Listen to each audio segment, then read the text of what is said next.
और जो चिंतन में भोग का सुख अनुभव में आता है वो भ्रम है।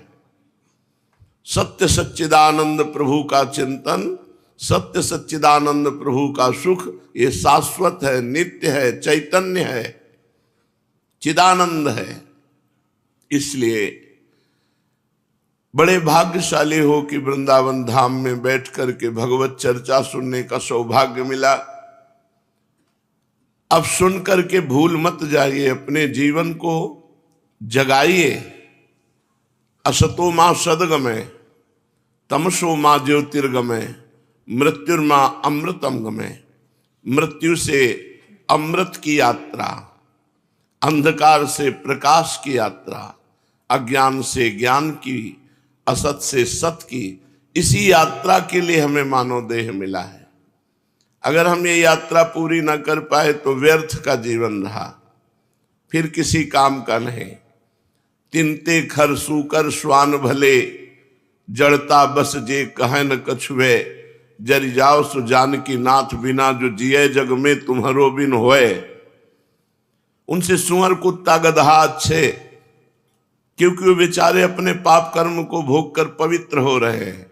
और तुम उत्तम मनुष्य देह प्राप्त करके यदि प्रभु से संबंध अपना जो है उसे अनुभव नहीं कर पाए तो तुम्हारा जीवन सुअर कुत्ता गधा से भी नीचे है। तिनते खर सूकर स्वान भले, क्यों? वो जड़ योनि को प्राप्त हुए हैं, उनके अंदर विवेक नहीं, ज्ञान नहीं है, वो अपना उद्धार नहीं कर सकते, केवल निद्रा भय आहार मैथुन इतने में ही सीमित है। और आपका मनुष्य देह, आप देवता बन सकते हैं, आप भजन करके भगवत स्वरूप हो सकते हैं। आप अगर भजन नहीं करेंगे तो पापाचरण बनेंगे, पापाचरण बनेंगे तो दुर्गति होगी। तो क्या लाभ मिला इतनी उत्तम देह का, जिसे कहा गया बड़े भाग मानुष तन पावा, सुर दुर्लभ सद ग्रंथन गावा। तो देवताओं को भी दुर्लभ है, तो देवलोक सबसे सुखी लोग है। वहां की शोभा देखकर आप मूर्छित हो जाएंगे। एक अप्सरा आती है तो बड़े बड़े ऋषि मुनियों को डिगा देती है। तो देव दुर्लभ मनुष्य देही कही गई, क्यों? क्योंकि देवता भजन करके भगवान की प्राप्ति नहीं कर सकते, आप भजन करके भगवान की प्राप्ति कर सकते हैं। बस इसीलिए ये दुर्लभो मानुषो देहो कहा गया। इसलिए प्रमाद स्थिति की गुंजाइश मत रखो, खूब अधिक से अधिक नाम जप करो और प्रियाजू के गोरे चरणारविंद की शरण में रहो। श्रीपाद प्रबोधानंद जी कहते हो बड़ा पुण्यात्मा है, वो बड़ा महात्मा है जो महारानी जू के चरणों का आश्रय ले लिए हैं। कह रहे हैं राधा श्री राधा श्री राधा, स्मारम स्मारम नव जलधर, श्यामलम धाम विद्युत कोटि ज्योतिस्तनु लतिकया, राधया श्लिष्यमानम। उच्चैरुच्चै सरस सरसम प्रोज्वली ब्रह्ममाण, प्रेमणाविष्टौ भ्रमति सुकृति कोपि वृंदावनान्तः। कोई बिरला ऐसा महापुण्यात्मा होता है, साधारण पुण्य वाला ये लाभ नहीं प्राप्त कर सकता। बड़ा पुण्यात्मा, बड़ा पुण्यात्मा कौन? जिसको रसिकों का संग मिल गया। पुण्य पुंज बिन मिलहि न संता। बड़े भाग्य, बड़े पुण्य जिन्हें भगवत प्रेमी महात्मा मिल गए, तो उस पुण्य के प्रताप से कोई विरला ऐसी उपासना करता है। कैसी? बोले नव जलधर श्यामलम धाम विद्युत कोटि ज्योतिस्तनु लतिकया, राधया श्लिष्यमानम। नव जलधर श्री लालजू महाराज जैसे नवीन मेघ में बिजली चमक रही हो स्थाई, ऐसे नवीन जलधर मेघ श्याम श्री लालजू महाराज की कांति और उनके हृदय से लगी हुई महारानी प्रियाजू, ये जो ध्यान करता है, रूप बेली प्यारी बनी सुप्रीतम प्रेम तमाल, दो मन मिलिए कह भय श्री राधा वल्लभ लाल। दोनों मिलित रूप, जैसे नवीन मेघ में स्थायी बिजली विराजमान हो, ऐसे अनंत कोटि बिजलियों की कांति जिनके श्री अंग की कांति से फीकी पड़ जाए, ऐसी श्री प्यारी जो लालजू के हृदय से लगी हुई है और उपासक उनके ध्यान में मगन है, वो बहुत पुण्यशाली है, वो बहुत महात्मा है, वो बड़े भाग्यवान है जो ऐसा ध्यान करता है। स्मर स्मारम, बार बार तुम खुद स्मरण करो और दूसरे को स्मरण कराओ। प्रिया प्रीतम का नाम, प्रिया प्रीतम का रूप, प्रिया प्रीतम की लीला। तो कह रहे हैं वो बड़ा भाग्यशाली है जो वृंदावन का वास पा गया, उससे भी बड़ा भाग्यशाली है जो रसिकों का संग करता है, उससे भी बड़ा पुण्यात्मा महात्मा है जो ऐसे अरुझे हुए प्रियालाल का ध्यान करता है। श्याम तमाल सो अरुझ रही मानो कनक की बेली। श्री लालजू के उदर, नाभि, हृदय अद्भुत शोभा। फिर प्रियाजू, जो लालजू महाराज श्री प्रियाजू की रूप कांति रूप शोभा देख करके यहां तक कि मूर्छित हो जाते हैं, ऐसा रूप हमारी प्रियाजू का है। वो दोनों मिले हुए हैं, रूप बेल प्यारी बनी सुप्रीतम प्रेम तमाल, दो मन मिलिए कै भय श्री राधा वल्लभ लाल। जो ऐसा ध्यान करता है वो महान पुण्यशाली है। राधा पदांक भूषित वृंदारण्यम स्थली सुनिर्भर प्रेमणा, हरि हरि कदा लुठामि प्रतिपदम, गलदश्रुल्लसत पुल कहा। हे हरि, हे हरि, ऐसा कब होगा कि वृंदावन में हम रज रानी को देख करके बड़े प्यार से लौटते हैं उनमें कि हमारी प्रियाजू के चरण चिन्ह बने हैं। इसमें हमारे प्राणाधार आराध्य देव युगल सरकार यहाँ नंगे पैर चलते हैं, उनके चरण चिन्ह बनते हैं।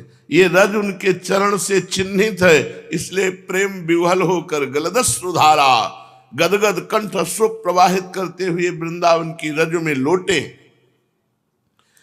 प्रगाढ़ प्रेम रस से प्रतिपद आंसू बहाते हुए पुलकित शरीर से रज को लेकर अपने शरीर पर, वृंदावन धूलि को लेकर शरीर पर मलते। मेरी प्रियाजू की चरण चिन्हों से चिन्हित ये रज है। ये सद्यो वशीकरण चूर्ण मनंत शक्तिम तम राधिका चरण रेणु मनुस्मरामी। ये स्वामिनी जू की चरण रज अनंत शक्ति संपन्न है, जो बड़े बड़े महापुरुषों के भी ध्यान में नहीं आते, उनको तत्काल वशीकरण मंत्र है, वशीकरण शक्ति है, वशीकरण चूर्ण है श्री वृंदावन की रज रानी। यो ब्रह्मरुद्र सुक नारद भीष्म मुख्यैरालक्षितो न सहसा पुरुषस्य तस्य, सद्यो वशीकरण चूर्ण मनंत शक्तिम तम राधिका चरण रेणु मनुस्मरामी। जो वृंदावन की रज का रोज अभिषेक करता है, उसके हृदय से रजोगुण तमोगुण नष्ट हो जाता है, शुद्ध सात्विक भाव प्रकाशित होता है। जिस सात्विक भाव में वो प्रियालाल का ध्यान करता है, प्रियालाल का गुणगान करता है, प्रियालाल का नाम जप करता है, इसी जन्म में जीते जी भाव देह प्राप्त करके प्रियालाल की नित्य सेवा में सम्मिलित हो जाता है। पूर्णोज्ज्वल प्रेम रसैक मूर्तिर यत्रैव राधा विजयी हरीति, तदेव वृंदावन माश्रितानां भवेत् परम भक्ति रहस्य लाभः। परिपूर्ण उज्जवल प्रेम रस प्रदान करने वाला अद्वितीय धाम, वृंदावन की समानता नहीं कोई कर सकता। कल एक काशी से भगत जी आए थे, वो पुलिस डिपार्टमेंट के ऑफिसर हैं। उन्होंने कहा अब हमें तो ऐसा अवसर नहीं मिलता कि हम अखंड वृंदावन धाम वास करके लाभ प्राप्त करें, तो क्या हम काशी में रहकर ही मान लें भाव के द्वारा कि वृंदावन है। तो उनका पहली बात तो वृंदावन जैसा सिर्फ वृंदावन है। भाव के द्वारा हम वृंदावन का आश्रय लेकर चिंतन करते हैं, वृंदावन की शरण में है, प्रियालाल का दृढ़ भाव लिए हुए तो कहीं भी रहो, शरीर छूटेगा वृंदावन ही आओगे, वृंदावन के जन हो। पर वृंदावन जैसा तो सिर्फ वृंदावन है।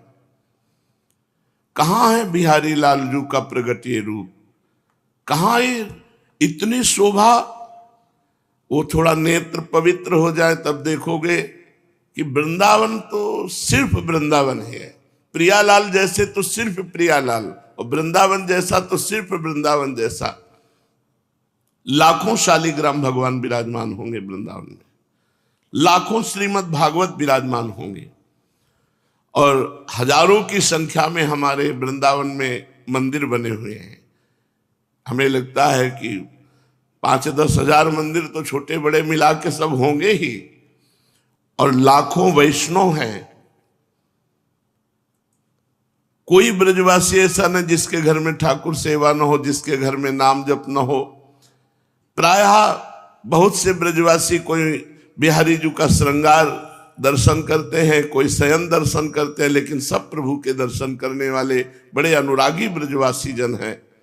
माई रे मोहि लागे वृंदावन नीको, घर घर तुलसी ठाकुर सेवा, दर्शन गोविंद जी को। कौन बराबरी कर सकता है वृंदावन की?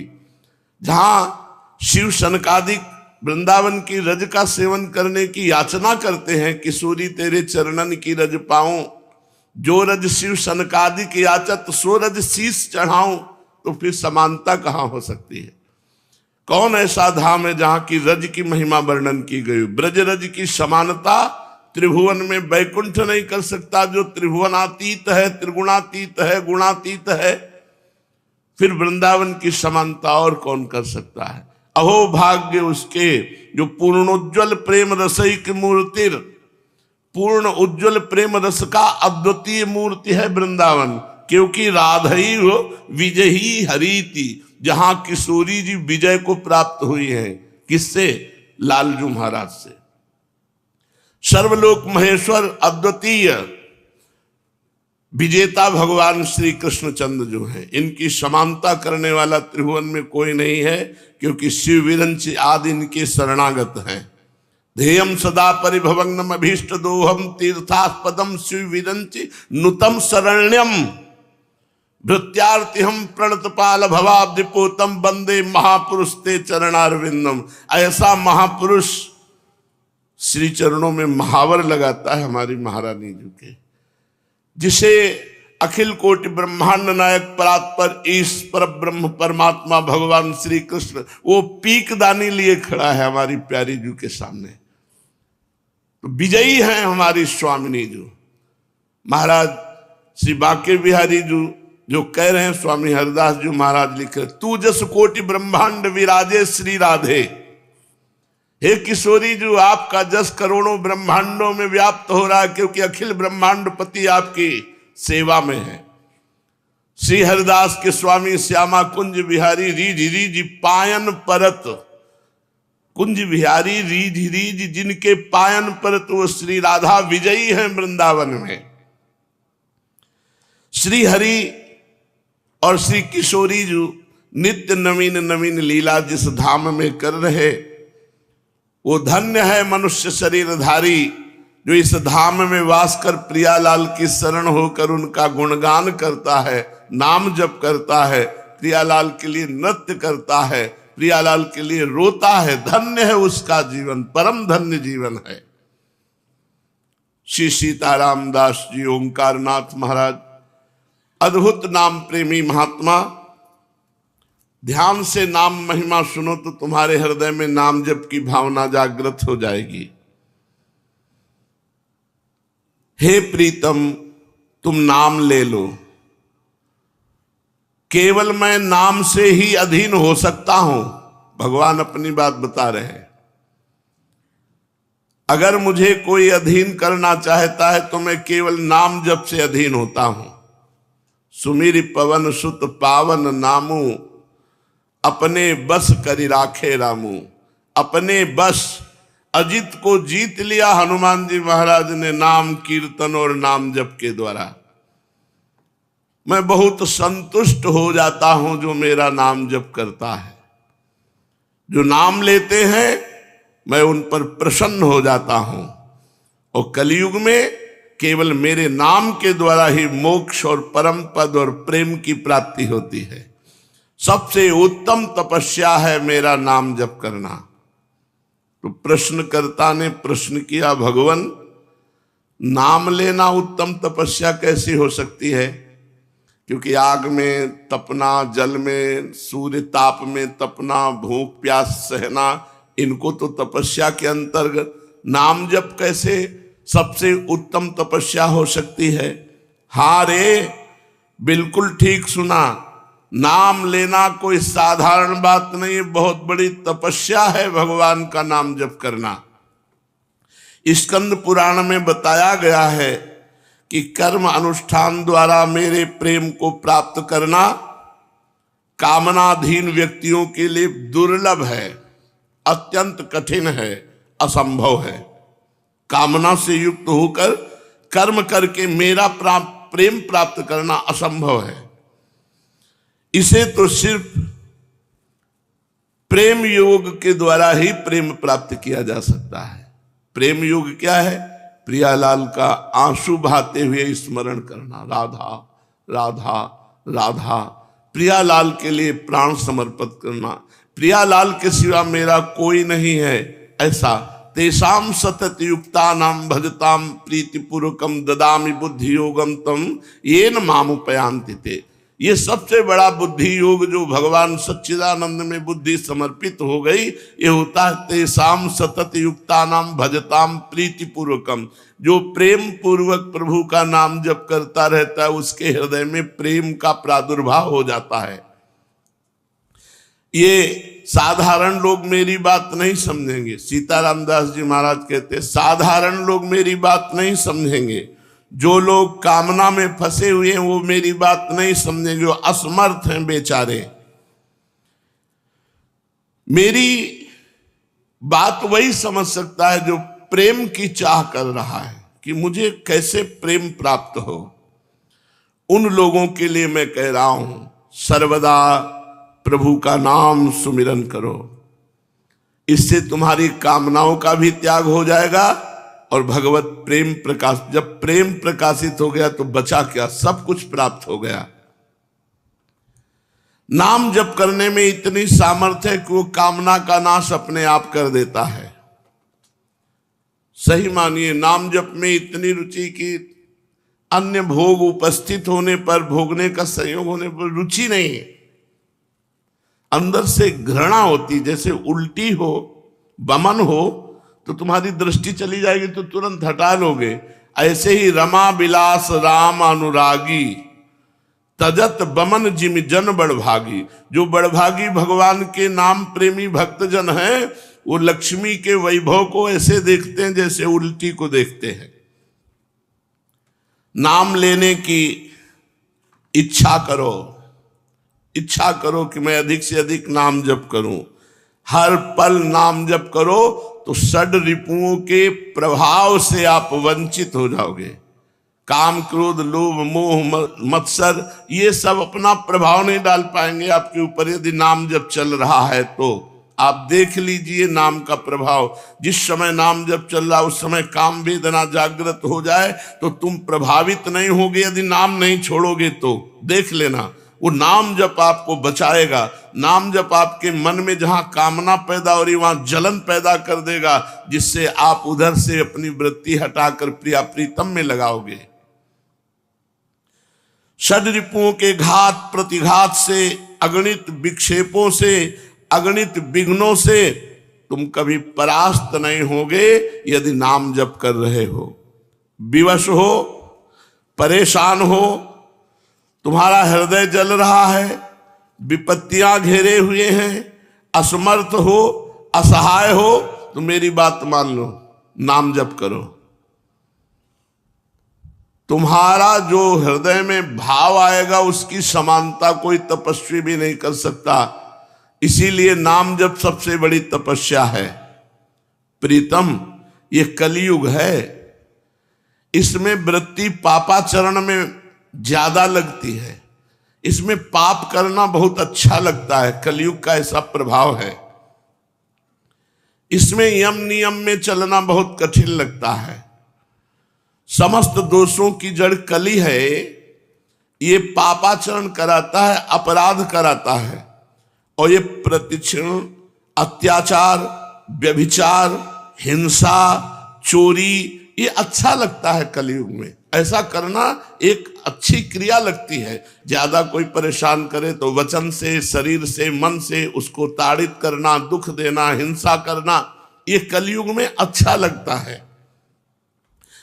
कलयुग चारों ओर फैल चुका है। कोई कोना नहीं बचा जहां कलयुग का प्रभाव न हो, कोई व्यक्ति नहीं बचा जिस पर कलयुग का प्रभाव न हो। केवल नाम जापक है ऐसा जिसके ऊपर कलयुग का प्रभाव नहीं पड़ेगा। कलयुग का प्रभाव झूठ बोलना। प्राय 100% लोग इस बात में सावधान नहीं है, अपने शब्दों में झूठ का प्रयोग कर देते हैं, चाहे कोई भी हो। ज्यादा झूठ नहीं तो इतना तो झूठ बोल ही देते हैं। कह दो, मोबाइल से कह दो अभी है नहीं, यहां पास ही में खड़ा सुनो, कह दो है नहीं। झूठ बुलवा रहा है, कह दो आगरा गए हैं। मोबाइल से झूठ बुलवा रहा है। तो मोबाइल कलयुग का यंत्र है जो बहुत सत्य से वंचित कर रहा है, असत की तरफ लगा रहा है। गंदी बातें, नौटंकी, नाटक, सिनेमा देखना, ये सब इनमें ज्यादा रुचि है। कलयुग में भोग वासना बढ़ जाती है। कली ने मनुष्य को पशु से भी नीचे गिरा दिया है। इसीलिए मैं तुम सबको पुकार कर कहता हूं कि अरे कलयुगी जीवो, कली का प्रताप बड़ा भयंकर है। अगर उसके भय से बचना चाहते हो, उसके दोष से बचना चाहते हो, तुम कितने भी दुर्बल क्यों न हो, फिर भी उपाय मैं तुम्हें बता रहा हूं। केवल मेरे नाम संकीर्तन से, नाम जप से जीव बंधन मुक्त होकर मुझे प्राप्त कर लेगा। जिते विनायक शुभ अशुभ विघ्न करे नहीं कोय, विघ्न करे नहीं कोय, डरे कलिकाल कष्ट भय, हरे सकल संताप, हरस हरि नाम जपत जय। कलयुग डरता है, जो भगवान नाम जापक है उससे कलयुग डरता है कि अगर मैंने इसको विक्षेप पहुंचाया तो नाम ही हमें दंड प्रदान करेगा। इसलिए नाम, नियम, आसन, प्राणायाम, प्रत्याहार, ध्यान, धारणा, समाधि, ये कलयुग में नहीं सिद्ध हो सकते। जो योग है वो भगवत प्राप्ति के लिए। आज योग को भी बेचा जाता है, आज योग का भी प्रदर्शन होता है। योग भगवत दर्शन के लिए है, प्रदर्शन के लिए नहीं है। तो कह रहे कलयुग ने सब जगह अपना डंडा चला रखा है। तुम्हारे सदस्य शक्तिहीन के लिए एक ही उपाय है, महाशक्ति नाम। ये कलिकाल रूपी सर्प तुम्हें आतंकित नहीं कर पाएगा। कलिकाल रूपी सर्प का विष तुम्हारे ऊपर नहीं चढ़ पाएगा। तुम केवल मेरी बात मान लो, नाम लो, नाम नाम जप करो। मैंने बताया चाहे जितने पाप हो गए हों, अब डरने की बात नहीं। यदि नाम महिमा सुनकर नाम जप कर रहे हो, ये सब पाप दग्ध हो जाएंगे। मानो घोर जंगल है पापों का और नाम है अग्नि। जरा सी अग्नि प्रज्वलित हुई, पूरा जंगल राख हो जाएगा। ये भव दावानल की तरह अग्नि का काम करता है नाम, और ये भव समुद्र बिल्कुल ऐसा समझ लो जैसे घोर जंगल हो, निकलना बड़ा मुश्किल है। नाम ऐसी अग्नि फैलाएगा, पूरा जंगल भस्म हो जाएगा। मेरे नाम रूपी दावानल से कलिकाल रूपी महासर्प जो भोग रूपी जंगल में है वो भी भस्म हो जाएगा। कलिकाल की सामर्थ्य नहीं है कि नाम जापक के हृदय में अपना प्रभाव प्रकट कर सके। खूब नाम लो, दुखी मत हो, अपने को कमजोर मत समझो, अपने को अकेला मत समझो। तुम्हारे साथ नाम है, नाम है तो नामी है। नाम बाणी जहां, श्याम श्यामा तहां। नाम बाणी निकट, श्याम श्यामा प्रगट। नाम बाणी सुनत, श्याम श्यामा सुबस। मुख में हो राम नाम, राम तेरे हाथ में। बंदे तू अकेला नाही, राम तेरे साथ में। ध्यान दीजिए, मुख में हो राम नाम, राम तेरे हाथ में। त्रिभुवन का, अखिल ब्रह्मांडों का स्वामी जो नाम जापक उसके हाथ में है। मुख में हो राम नाम, राम तेरे हाथ में, बंदे तू अकेला ना है, राम तेरे साथ में। जब नाम जब चल रहा है तो नाम ही तुम्हारे साथ साथ चल रहा है, तुम अकेले नहीं हो। तुम निश्चिंत हो जाओ कि कलयुग का कोई भी कुप्रभाव तुम्हारे ऊपर नहीं चढ़ेगा यदि नाम जप रहे हो तो। हे प्रीतम, तुम निराश क्यों होते हो?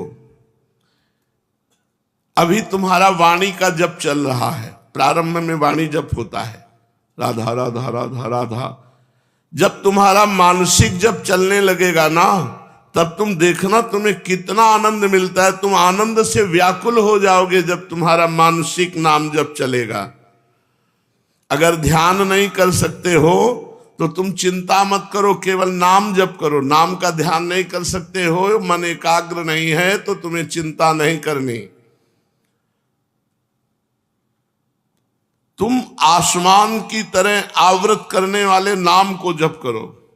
जैसे जहां भी जाओ आकाश है, ऐसे जहां भी जाओगे भगवान तुम्हारे साथ है, क्योंकि नाम जप चल रहा है। बस तुम केवल नाम ले लो। तुम नाम जप करो और तुम्हारे योग क्षेम का वहन भगवान करेंगे, नाम ही करेगा। और बहुत जोर का करते हैं, कैसे तुम्हें बतावे। कदम कदम पर वो इतना प्यार उड़ेल देते हैं कि आप निहाल हो जाओगे। बस चुपचाप नाम जप करो। कदम कदम पे उनका प्यार, आध्यात्मिक और लौकिक दोनों। यही पर लोग सकल सुख पावत मेरी, सो भैया कृष्ण गुण संचु। हरिवंश महाप्रभु कहते हैं, इस लोक और परलोक के सकल सुखों को प्राप्त हो जाओगे। कदम कदम पर भगवान लौकिक और पारलौकिक दोनों सुख प्रदान करते हैं। तुम केवल नाम लो, तुम्हारे योग और क्षेम का वहन मैं करूंगा। संसार का भार जब मैं उठाए हुए हूं तो अपने भक्त का भार क्यों नहीं उठाऊंगा। विश्वास करो, जब भगवान के प्रति तुम आश्रय विश्वास कर लेते हो तो अनंत ब्रह्मांड जितने उसके तुम राजकुमार हो। अभी तुम्हें पता नहीं, अनंत ब्रह्मांडों का राजा मेरा प्रभु और मैं उनका दास राजकुमार। जब जो जैसी आवश्यकता बिना मांगे अन मांगे आगे आवे गो, जीव पर लागे पल को। कहे हरिदास मीच जीव आवे ते है धनापन को। कई असरफियां रोज बिहारी जी के चरणों से निकलती थी तो स्वामी जी उसका उत्तम भोग लगा करके मोर मरकट को पवा देते। आप जरा सा किनका लेते थे। महावैराग्य से स्थित होकर प्रियालाल के प्रेम रस का भोग करने वाले महापुरुष इस वैभवेश्वर की तरफ नहीं देखते, लेकिन ये वैभवेश्वर उनके चरणों को घेरे रहता है। जो नाम जापक हैं, जो हर समय प्रियालाल के भरोसे में है, इस लोक और परलोक में सर्वत्र सुख का अनुभव करते हैं। ये बात मान लो, मान लो। नहीं आप पेट भरना और इंद्रियों के भोगों में ही केवल पूरा जीवन चला जाएगा। और अगर आप प्रभु की, कैसे तुम्हें बताए। तो यहां कह रहे, भगवान कह रहे मैं संसार का भार उठाए हुए हूं तो अपने वैष्णव का भार नहीं उठा सकता।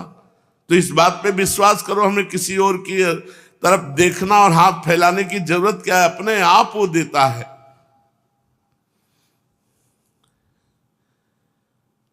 बहुत कृपालु भगवान है। कदम कदम पे कदम कदम, हम तुम्हें जो शब्द नहीं है जो कहने की हमारी भावना है, वो वाणी में कुछ ऐसे ही शब्द हैं जो ऊपर ऊपर थोथे थोथे निकल सकते हैं। असली बात जो कहना चाहते हैं उसके लिए शब्द ही नहीं है। जैसे रसगुल्ला मीठा है, नहीं कितना मीठा है, बहुत मीठा है, नहीं बहुत मीठा कितना है, अब बताओ। फिर आगे है ही नहीं, शब्द ही नहीं। शब्द एक सीमित है, प्राकृतिक सुख बताने के लिए सीमित है। फिर असीम सच्चिदानंद सुख को कैसे तुम्हें बताएं। हृदय में आता है कि इसको कैसे बताएं, पर शब्दावली ही नहीं है कि उसको बताया जा सके। जैसे बहुत मीठा के बाद आप कुछ नहीं बोल सकते, आगे यही बोल सकते हो कि आप खा के देख लो।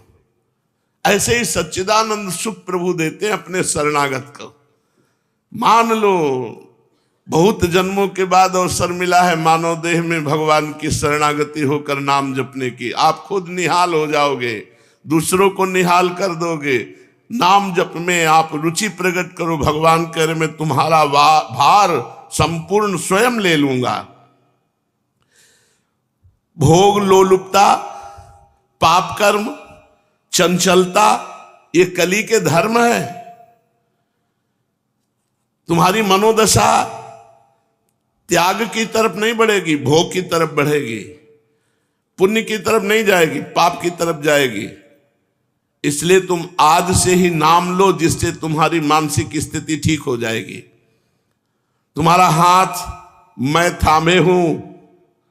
यदि नाम जप कर रहे हो तो नाम जापक का हाथ पकड़कर प्रभु चलते हैं। जैसे छोटे बच्चे का हाथ पकड़ के मां चले, छोटा बच्चा कहीं लुभायमान हो तो झटका करके वो अपनी तरफ खींचे नहीं।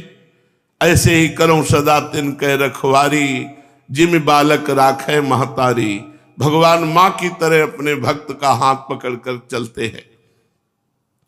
जब तुम्हारा चित्त मेरे नाम में लगेगा तो हर समय सतयुग रहेगा, आनंद में, कोई द्वंद्व नहीं, कोई दुख नहीं, कोई क्लेश नहीं, कोई अशांति नहीं। पर यह तब जब मानसिक जब चलने लगेगा, वाचिक से उपांश, उपांश से मानसिक। अभी आप जब करो जिससे तुम्हारा पाप नष्ट हो, मन शांत हो, फिर देखना कैसा आनंद आता है। देह ही आत्मा है ऐसा भ्रम हो गया है।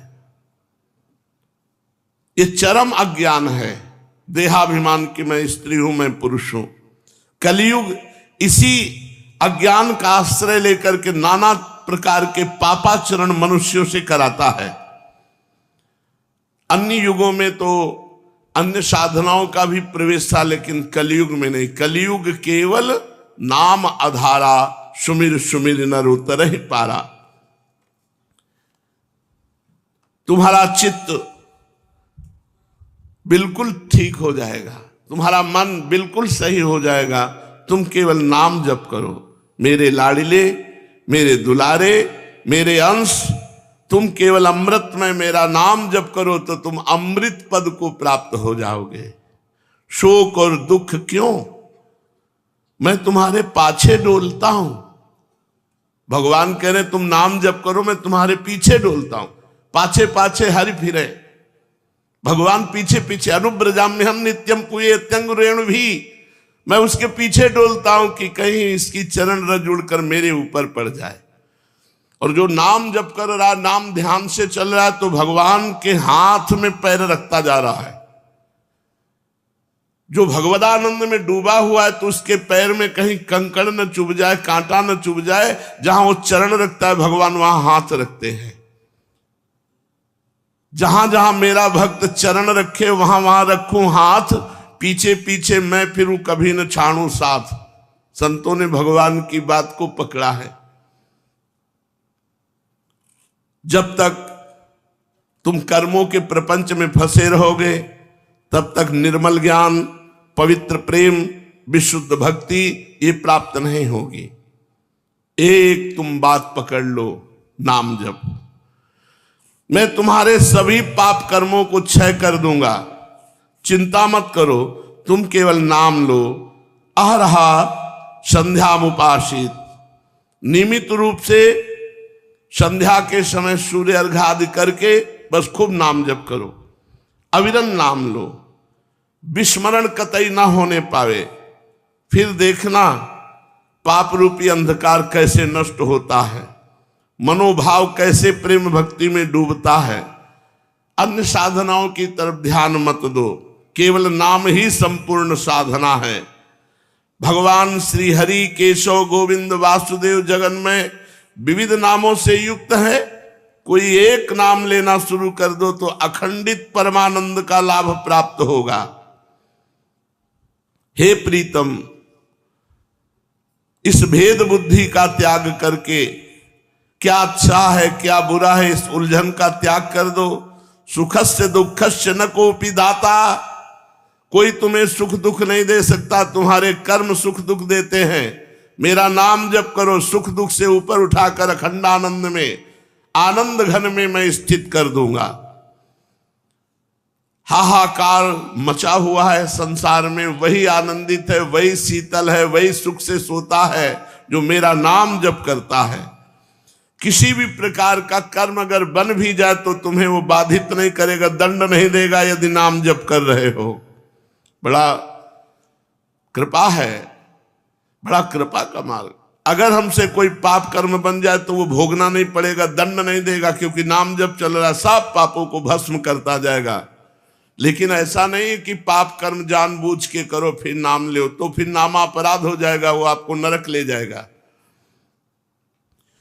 पुकारो पुकारो, जपो जपो, हरे जपो, केशव जपो, गोविंद जपो, वासुदेव जपो, जो नाम तुम्हें प्रिय हो अविराम खूब नाम जप करो। नाम जप से ही कलयुग पर विजय प्राप्त करके परम पद की प्राप्ति होती है। श्रीमद् भागवत महापुराण। भगवान श्री कृष्णचंद्र जी महाराज उद्धव जी के प्रश्नों का उत्तर दे रहे हैं। श्री उद्धव जी महाराज ने भगवान से प्रश्न किया, हे श्री कृष्ण, ब्रह्मवादी महात्मा आत्म कल्याण के अनेकों साधन बतलाते हैं। महात्मा जन अनेकों साधन बतलाते हैं, उनमें अपनी अपनी दृष्टि के अनुसार सभी साधन श्रेष्ठ है। लेकिन हम आपसे पूछते हैं कि आपकी दृष्टि से कौन सा साधन श्रेष्ठ है? महात्माओं ने, ब्रह्म ऋषियों ने भगवत प्राप्ति के अनेक साधन बताए हैं, और जो साधन बता रहा है उसकी दृष्टि में वो साधन सर्वश्रेष्ठ है। लेकिन आपकी दृष्टि में कौन सा साधन श्रेष्ठ है? भगवान श्री कृष्ण से उद्धव जी ने प्रश्न किया। मेरे स्वामी, आपके श्रीमुख से मैंने भक्ति योग को सुना कि स्वतंत्र निरपेक्ष साधन है, क्योंकि इसी से सब ओर से आसक्ति छोड़कर मन आप में तन्मय हो जाता है। तो आप बताओ कि ब्रह्म ऋषियों के बताए हुए साधनाओं में कौन सा साधना श्रेष्ठ है? भगवान श्री कृष्ण ने कहा, प्रिय उद्धव, यह वेदवाणी समय के फेर से प्रलय के अवसर पर लुप्त हो गई थी। जब सृष्टि का समय आया तब मैंने अपने संकल्प से इसे ब्रह्मा को उपदेश किया, और इसी वेद से समस्त ब्रह्म ऋषियों ने साधन पद्धतियां निकाली, अर्थात प्रथम प्रवक्ता भगवान श्री कृष्ण। ब्रह्मा जी ने अपने पुत्र स्वयंभू मनु को उपदेश किया, फिर भृगु, अंगिरा, मरीच, पुलह, अत्रि, पुलस्त, क्रतु, इन 7 प्रजापतियों महर्षियों ने वही उपदेश ग्रहण किया।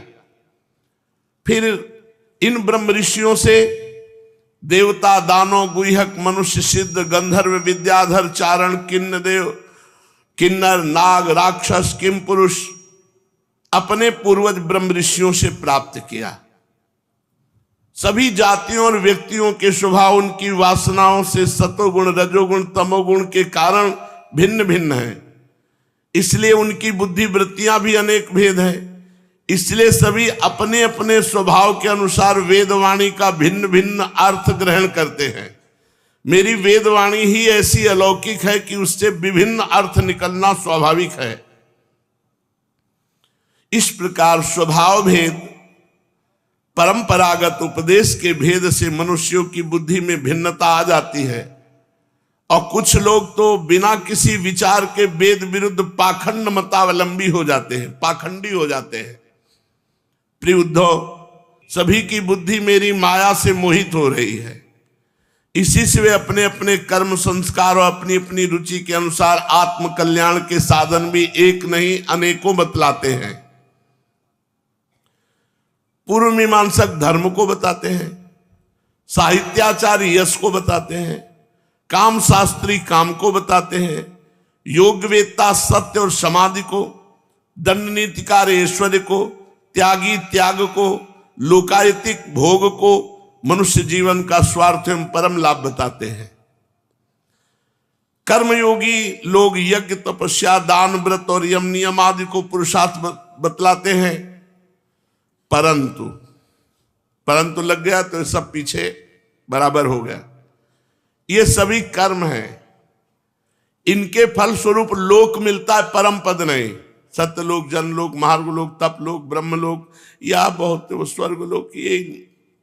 लेकिन भगवत प्राप्ति, परम पद नहीं प्राप्त होता, जो अभी तक वर्णन किया गया। ये सभी कर्म हैं, इनसे लोक मिलते हैं, और जो लोक मिलते हैं वो उत्पत्ति और नाश वाले होते हैं। कर्मों का फल समाप्त हो जाने पर फिर दुख भोगना पड़ता है। सच पूछो तो ये अंतिम गति घोर अज्ञान ही है। जो लोकों में भोग मिलता है, अन्य लोकों में, वो भी तुच्छ है, नगण्य है। वो भोग के समय थोड़ा अच्छा लगता है, फिर असूया, ईर्ष्या आदि दोषों के कारण शोक से परिपूर्ण है। इसलिए इन विभिन्न साधनों के चक्कर में नहीं पड़ना चाहिए, भगवान कह रहे हैं। प्रिय उद्धव, सब ओर से बेपरवाह हो जाओ। बहुत जोर की साधना बता रहे हैं। निरपेक्ष हो जाओ, साधन साध्य से, सब ओर से। अन्य जो वर्णन कर रहे हैं, मेरी बात सुनो। किसी भी कर्म या फल आदि की आवश्यकता जो नहीं रखता और अंतःकरण से सब प्रकार से मुझे समर्पित हो गया है, इतने से ही मैं परमानंद स्वरूप उसके हृदय में स्फुरित होने लगता हूं। सब साधनों की ओर से कहा बेपरवाह हो जाओ। क्या करो? अपने अंतःकरण सहित मुझे समर्पित हो जाओ। मन, बुद्धि, चित्त, अहंकार सहित मुझे समर्पित हो जाओ। मैं तुम्हारे हृदय में स्फुरित होने लगूंगा। केवल शरणागति, केवल समर्पण। जो मुझे समर्पित हो जाता है, उसको जो सुख का अनुभव होता है, विषय लोलुप प्राणियों को किसी भी प्रकार नहीं मिल सकता। जो सब प्रकार से बेपरवाह होकर मेरे भरोसे हो जाता है, मैं उसके हृदय में स्फुरित हो जाता हूं। यह है बात। सब प्रकार से बेपरवाह होकर, अब होगा वही राम जी को भाएगा। जो ही प्यारो करे सोई मोई भावे। अब पूरे समर्पित है प्रभु।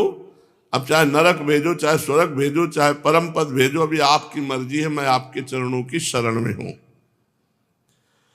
जो अकिंचन है, जो इंद्रियों पर विजय प्राप्त करके शांत और समदर्शी हो गया है, जो मेरी प्राप्ति से ही, मेरे सानिध्य का अनुभव करके ही सदा सर्वदा संतोष का अनुभव करता है, वो कहीं भी चला जाए उसको आकाश का एक एक कोना, पृथ्वी का एक एक कोना परमानंद प्रदान करने वाला है।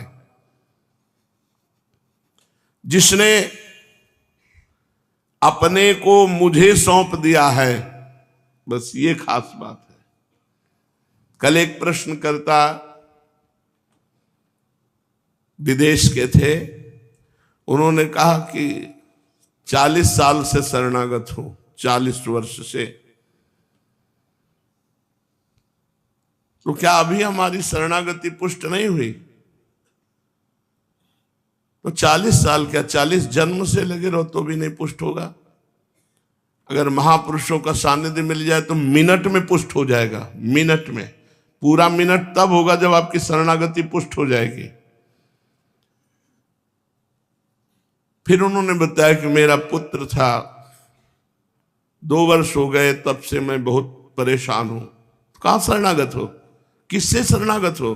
पुत्र तुम्हारा, तुम उसके पिता, वो तुम्हारा पुत्र, सब कुछ तुम्हारा। तो शरणागति कौन हुआ? न शरीर, न मन, न प्राण। अगर शरणागत होते तो मंजीरा उठा के बजा के नाचते कि मेरी 40 साल शरणागति का फल मिला, कि मेरी कम अवस्था का पुत्र भगवत प्राप्त हो गया। और नाचते कि गोविंद तेरी जैसी रुचि वैसी में मैं राजी। जैसे नरसिंह मेहता जी नाचे, अच्छा हुआ। लेकिन वो तो शोकग्रस्त है, तो शरणागति कहां हुई? बोले बहुत संभालने की कोशिश करता हूं लेकिन संभाल नहीं पाता। तो शरणागत कहां हो? तुम संभाल रहे हो ना। हरि संभालते तो 1 सेकंड में संभल जाता। शरणागति समझना बहुत कठिन बात है, शरणागति होना बहुत कठिन बात है। शरणागत हो गया तो संपूर्ण साधना बन गई। जो बेपरवाह हो गया है मेरे भरोसे, भगवान के भरोसे, बहुत कठिन है ये कह देना कि मेरे तो गिरधर गोपाल, और फिर ये कह देना कि दूसरो न कोई, फिर रोए क्यों जब दूसरो न कोई। शरणागति का शुद्ध स्वरूप यही, मेरे तो गिरधर गोपाल दूसरो न कोई, जाके सिर मोर मुकुट मुकुट मेरो पति सोई, मोर पिछधारी श्याम सुंदर के सिवा मेरा कोई नहीं। जिसने अपने को मुझे सौंप दिया है वो मुझे छोड़कर ब्रह्मा का पद भी नहीं चाहता, देवराज इंद्र का पद भी नहीं चाहता, सार्वभौम सम्राट बनने की इच्छा नहीं, ना स्वर्ग का सुख, ना श्रेष्ठ रसातल का स्वामी होना चाहता, ना योग की बड़ी बड़ी सिद्धियां चाहता है, ना मोक्ष चाहता है। अकिंचन से दांतस्य शांतस्य समचेतसः मया संतुष्ट मनसा सर्वा सुख मया दिशा। ऐसा महात्मा जो समर्पित हो चुका है, उन पारमेष्ठ्यम न महेंद्रधिष्ण्यम न सार्वभौमम न रसाधिपत्यम न योग सिद्धि र पुनर्भवम वा मय्यर्पितात्मे क्षति मत विनान्यात्। मेरे सिवा वो सब कुछ नहीं चाहता। उद्धव देख लो, बात को पकड़ो। भगवान कह रहे तुम्हारे जैसे प्रेमी भक्त मुझे जितना प्यारे है ना, उतने प्रिय मेरे पुत्र ब्रह्मा नहीं है, आत्मा शंकर नहीं है, सगे भाई बलराम जी नहीं है, स्वयं अर्धांगिनी लक्ष्मी जी नहीं है, और मैं भी अपने को उतना प्यार नहीं करता जितना अपना भक्तों को प्यार करता हूं। कैसा भक्त? जिसे किसी की अपेक्षा नहीं है, जो जगत के चिंतन से सर्वथा उपरत होकर मेरे ही मनन चिंतन में तल्लीन रहता है और राग द्वेष न रखकर सबके प्रति समान दृष्टि रखता है, उस महात्मा के पीछे पीछे मैं निरंतर ये सोचकर घूमा करता हूं कि उसकी चरणों की धूल उड़कर मेरे ऊपर पड़ जाए और मैं पवित्र हो जाऊं।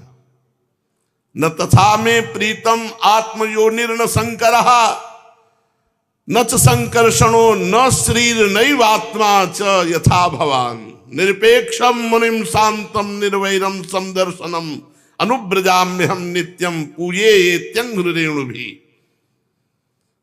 कैसे भक्त? निरपेक्ष, किसी की अपेक्षा नहीं। बहुत सुंदर बात है, भगवान के सिवा किसी से कोई अपेक्षा नहीं, और जगत के चिंतन से सर्वथा उपरत होकर जो भगवान के ही चिंतन में तल्लीन रहते हैं, राग द्वेष न रखकर सबके प्रति समान दृष्टि रखते हैं, मैं उस महात्मा के पीछे पीछे डोलता हूं कि उसकी चरण रज मेरे ऊपर पड़ जाए, मैं पवित्र हो जाऊं। भगवान को प्यारा भक्त कौन सा है? निष्किंचनामयी अनुरक्त चेतसः शांता महांतो खिल जीव वत्सला कामैरनालब्ध धियो जुषन्ति यत् तन्नैरपेक्षम न विदुः सुखम मम। जो सब प्रकार के संग्रह परिग्रह से रहित है, यहां तक कि शरीर आदि में भी अहमता ममता नहीं रखता, जिनका चित्त मेरे ही प्रेम के रंग में रंग गया है, जो संसार की वासनाओं से शांत उपरत हो चुके हैं और जो अपनी महत्ता उदारता के कारण स्वभाव से ही समस्त प्राणियों के प्रति दया और प्रेम का भाव रखते हैं, किसी भी प्रकार की कामना जिनकी बुद्धि का स्पर्श नहीं कर पाती, उन्हें मेरे जिस परमानंद स्वरूप का अनुभव होता है उसे और कोई नहीं जान सकता, क्योंकि वह परमानंद तो केवल निरपेक्षता से ही प्राप्त होता है, किसी की परवाह नहीं। और सुनो ध्यान से, उद्धव जी, बाध्यमानोपि मद भक्तो विषय रजितेन्द्रिय प्रायः प्रगल्भ्या भक्त्या विषय ना विभूयते। बहुत हिम्मत बनाने वाली बात भगवान कह रहे हैं। मेरा जो भक्त अभी जितेंद्री नहीं है, संसार के विषय बार बार उसे बाधा पहुंचाते रहते हैं, अपनी ओर खींच लिया करते हैं भोग, पर वो मेरा भक्त है तो क्षण क्षण में बढ़ने वाली मेरी प्रगल्भ भक्ति के प्रभाव से विषय उसे नष्ट नहीं कर सकते, पराजित नहीं कर सकते। जैसे धधकती हुई आग लकड़ियों के बड़े ढेर को भस्म कर देती, वैसे ही मेरी भक्ति उसके शरीर से जो पाप बन जाते भस्म कर देते, पूर्णतया पाप राशि को जला देती है। उसे और कोई साधन, व्रत, नियम, प्रायश्चित करना नहीं होता। जो अजितेंद्रीय है, अभी भोग बार बार घसीट लेते हैं, वो बार बार पतित हो जाता है। मेरी प्रगल्भ भक्ति, अब वो भक्ति मार्ग को भी नहीं छोड़ रहा, उसके सारे पापों को भस्म करके महान परम पवित्र भक्त बना देगी। न साधयति माम योगो न सांख्यम धर्म उद्धव न स्वाध्यायस्तपस्त्यागो यथा भक्तिर्ममूर्जिता भक्त्या हमें कया ग्राहे श्रद्धयात्मा प्रिय सतां भक्ति ही पुनाति मन्निष्ठा स्वपाका नपि संभवा। उद्धव, योग साधना, ज्ञान विज्ञान, धर्मानुष्ठान, पाठ, तपस्या, त्याग, ये मुझे प्राप्त कराने में उतने समर्थ नहीं जितने दिनों दिन बढ़ने वाली अनन्य प्रेममयी मेरी भक्ति। मैं संतों का प्रीतम हूं, आत्मा हूं। मैं अनन्य श्रद्धा और अनन्य भक्ति से ही पकड़ में आता हूं, केवल अनन्य भक्ति से। मुझे प्राप्त करने का एक ही उपाय है, अनन्य भक्ति। अनन्य हो जाओ। मेरे तो गिरधर गोपाल दूसरो न कोई। मेरी अनन्य भक्ति उन लोगों को भी पवित्र कर देती जो जाति दोष से युक्त हैं, उनको मुक्त कर देती है। जो जन्म से ही चांडाल हैं, नीच कर्म करने वाले हैं, वो भी मेरी अनन्य भक्ति के द्वारा परम पवित्र हो जाते हैं। इसके विपरीत जो मेरी भक्ति से वंचित हैं, उनके चित्त को सत्य और दया से युक्त, धर्म और तपस्या से युक्त विद्या भी भली भांति पवित्र करने में असमर्थ है। मेरी भक्ति अनन्य नीच चांडाल को भी परम पवित्र कर देती है। इसके सिवा कोई बड़ी बड़ी विद्या, साधना, ये सब वो पवित्र नहीं, उतना पवित्र नहीं हो पाएगा। जब कोई मेरी भक्ति करता है तो उसका शरीर पुलकित हो जाता है, रोम रोम कंपायमान, चित्त पिघल कर गदगद कंठ, आवाज नहीं निकलती, आनंद के आंसू आंखों से छलकने लगते हैं। अंतरंग और बहिरंग भक्ति की बाढ़ में चित्त डूबने उतराने लगता है। जब तक ये बात नहीं होती तब तक शुद्ध नहीं माना जाता। कब माना जाएगा शुद्ध हो गया भक्त का हृदय? जब शरीर में कंप होने लगे, रोमांच होने लगे, अश्रु गदगद कंठ, चित्त बहा बहा डोल रहा है भगवान में, तब माना जाएगा कि अंतःकरण शुद्ध हो गया है। जिसकी वाणी प्रेम से गदगद हो रही है, चित्त पिघल कर एक और बहता रहता है, रोने का ताता नहीं टूटता, कभी खिलखिलाकर हंसता है, कभी लाज छोड़कर ऊंचे स्वर से गाता है, कभी नाचने लगता है। भैया उद्धव, मेरा वो भक्त न केवल अपने को बल्कि सारे संसार को पवित्र कर देता है। वाग गदगदा द्रवते यस्य चित्तम रुदित्य भीक्षणं हसति क्वचिच्च विलज्ज उद्गायति नृत्यते च मदभक्ति युक्तो भुवनम पुनाति। जैसे आग में तपाने पर सोना मैल छोड़ देता है, सोने में निखार आ जाता है, अपने असली शुद्ध स्वरूप में स्थित हो जाता है, वैसे ही भक्ति योग के द्वारा आत्मा कर्म वासनाओं से मुक्त होकर मुझको ही प्राप्त हो जाता है। रोज का रोज जो जलन हो रही, मानो आग को तपाया जा रहा है, स्वर्ण जैसे तपा हुआ, ऐसे ही अंतःकरण हमारी ये जो जलन है, इस आग में तप कर शुद्ध